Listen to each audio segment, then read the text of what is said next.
Hellos and welcomes everyone, AnthWolf here, bringing you the final chapter in the StarCraft 2 trilogy. This playlist is going to involve the final campaign, known as Legacy of the Void. Of course, StarCraft 2 was developed and published by Blizzard Entertainment, and just recently I have completed the previous two campaigns, Wings of Liberty that was released in 2010 and Heart of the Swarm which was released in 2013. And of course it was only just last month in November 2015 when the final chapter, the final campaign was released, which is what we're going to be looking into in this series. If you're unfamiliar with the StarCraft 2 lore and what it's about, what its general concept is, why you may be watching this video is the first question that comes to mind. I would hope that you at least are familiar with StarCraft if you haven't watched any of my series, maybe either played the game yourself or watched someone else play the game, because that would make sense. Also because this continues directly on from, well, I'm guessing it continues directly on from Heart of the Swarm. I could be wrong about that, I have no idea. But since it continues on, I would hope that you've caught up with the storyline so far, and if not, I'll try and find maybe a story so far recap video that I can provide in the link below. So if you aren't really familiar, feel free to pause the video now and look at the video description, maybe click the link that I may have provided and go from there. But no, it's a sci-fi themed real-time strategy game. Obviously surrounding three major factions, three major races here in the Milky Way galaxy, more precisely in the Koprulu sector, which I always found hard to pronounce. The Terrans, who are a bunch of obviously exiled humans who obviously left Earth and found themselves in the sector here. You have the Protoss, also we have Artanis here in the background. They are a psionically gifted ancient race, and of course you have the Zerg, which are another ancient race who specialize or desire to enhance and evolve themselves, seeking genetic perfection, or always striving towards it, at least adapting themselves to the situations they encounter. And for a long time the Protoss and the Zerg were always at war, and when the Terrans arrived, they discovered the Zerg, discovered the Protoss, and basically all three races clash, and that was kind of the pre-setting for the original StarCraft game. Obviously this playlist is going to revolve around what occurred in StarCraft 2.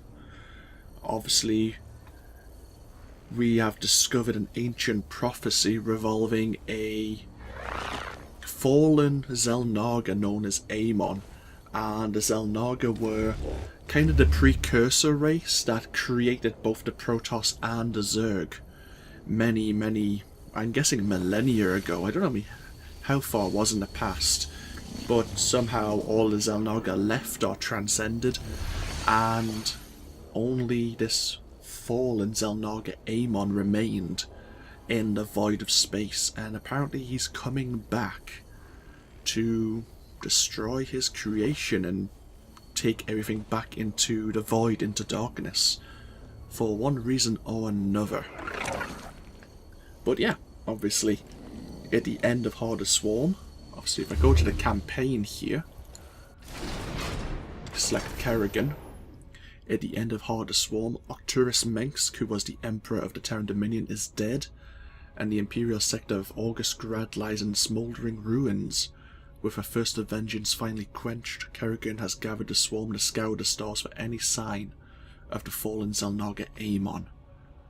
Obviously discover the fate of the Protoss and the entire galaxy in Legacy of the Void, which is what we're going to be doing here and now. As a final mention, I say this is going to be blind for me. I don't know how the storyline's going to develop. I've tried to avoid any spoilers on YouTube or various other social media, so I'm looking forward to seeing how the story is concluded. And if you know or have watched any of my other series when I've been playing real-time strategy games, you'll know that they aren't my strong suit. So if you're expecting someone who knows how to micromanage units properly and has perfect build orders, has a high APM, you've probably come to the wrong place.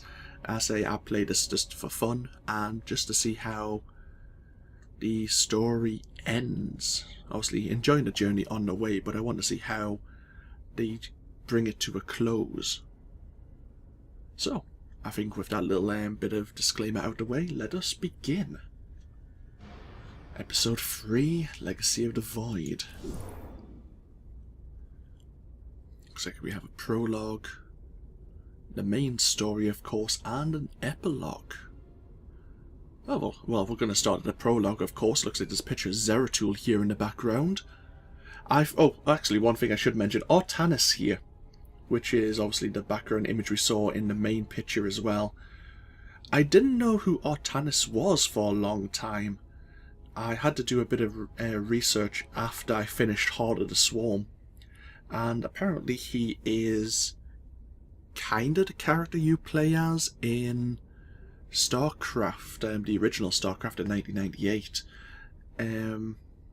Yeah, it's weird. I don't think they ever mentioned his name, or maybe I just missed it because it is many years since I actually played the original title.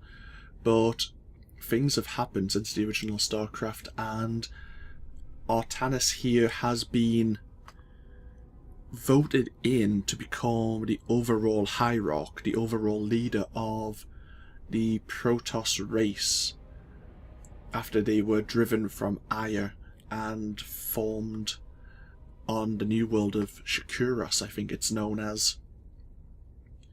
But yeah, obviously I think he's trying to keep the original Protoss Race and trying to bring the Dark Templar in as well.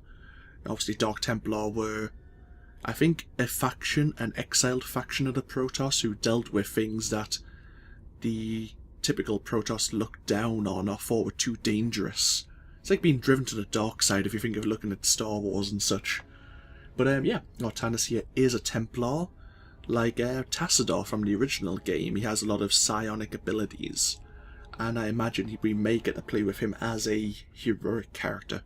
The only time I've seen him mentioned in StarCraft 2 so far is in the Wings of Liberty campaign. He is the captain or in control of a mothership in one of the prophetic missions that Zeratul had seen in the future, when he was basically, it was him and other Protoss heroes standing against an endless wave of Zerg and hybrid forces of Amons, until all of them unfortunately fell. But yeah, obviously that's Artanis there. Obviously I hope to learn more about his storyline, because I think it's mentioned more in maybe the books, which I haven't really read, and also I'm not greatly familiar with the Brood War expansion from the original StarCraft game, and obviously what occurred after the abandonment of Aya. Anyhows, yeah, I thought I'd mention that since I saw Artanis here. Let's start with the prologue, Whispers of Oblivion.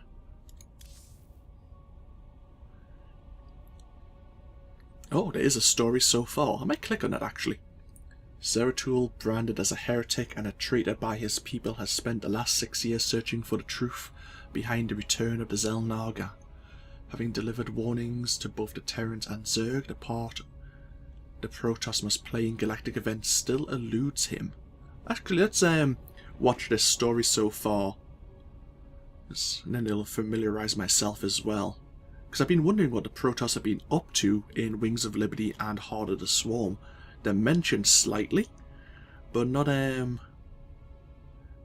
great numbers. In fact, there was a Protoss expeditionary fleet on planet Calder in Heart of the Swarm, which basically Kerrigan deals with.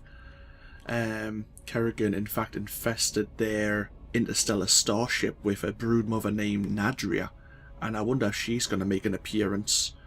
And of course, there was a Protoss faction called the Tel'Darim, who worship Amon, which, yeah, may not go very well.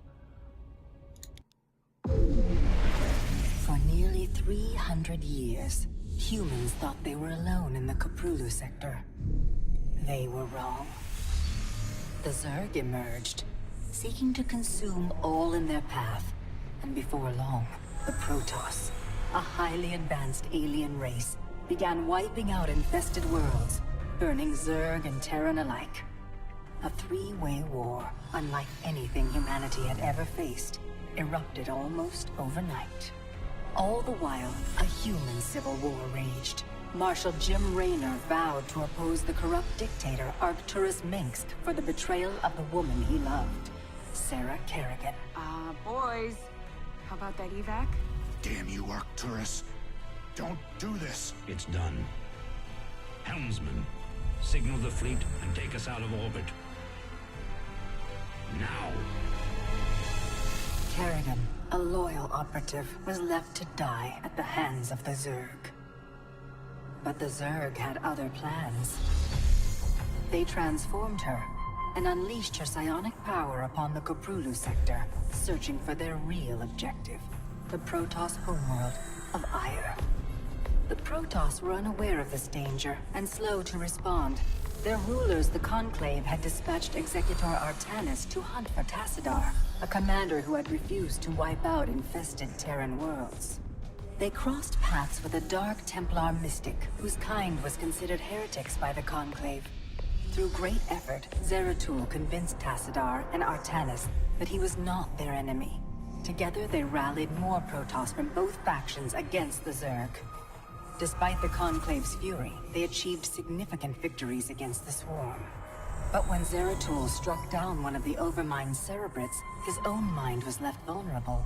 From his thoughts, the Overmind gleaned Ire's true location, and the Swarm descended upon the Protoss homeworld with all their might and fury.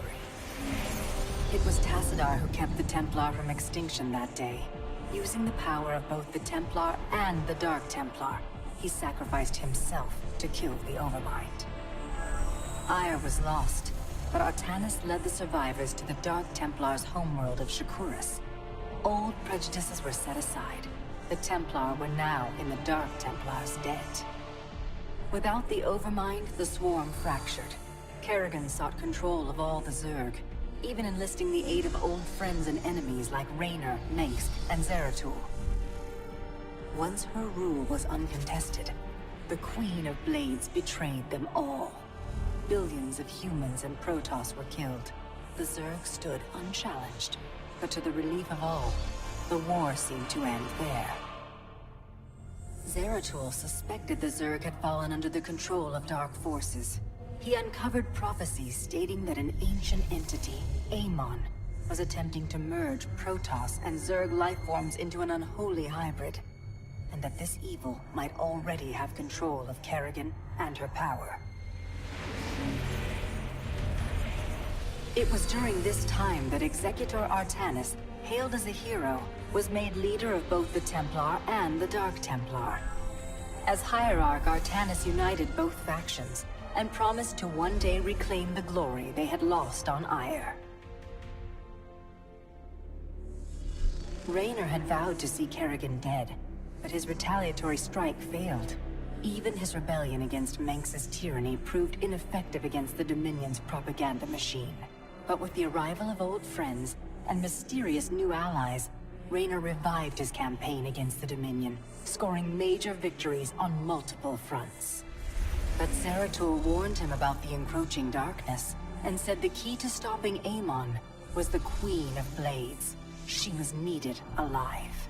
In a daring raid on the Zerg homeworld of Char, armies from the Dominion and Raynor, with help from Arcturus' son Valerian, used an ancient Zelnaga artifact to neutralize Kerrigan's power and free her from Amon's grasp. The Queen of Blades was helpless. The Dominion wanted her dead. Raynor couldn't allow it.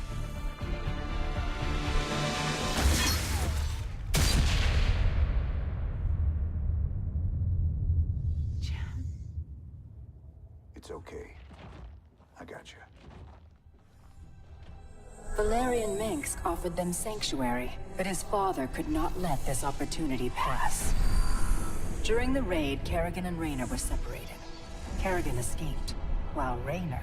He was briefly interrogated and summarily executed. Kerrigan sought vengeance.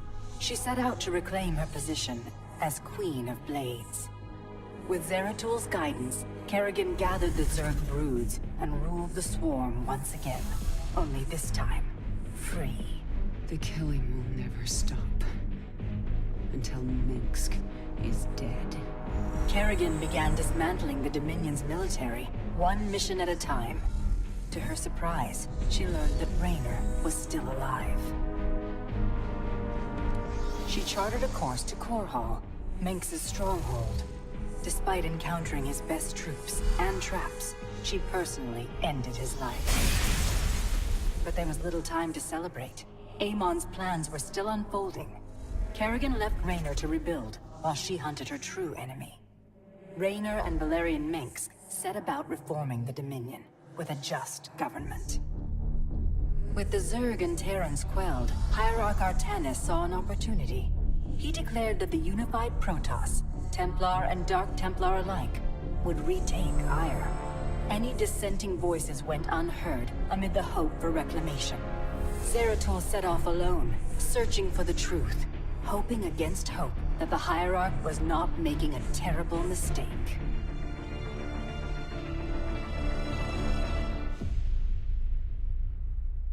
I see.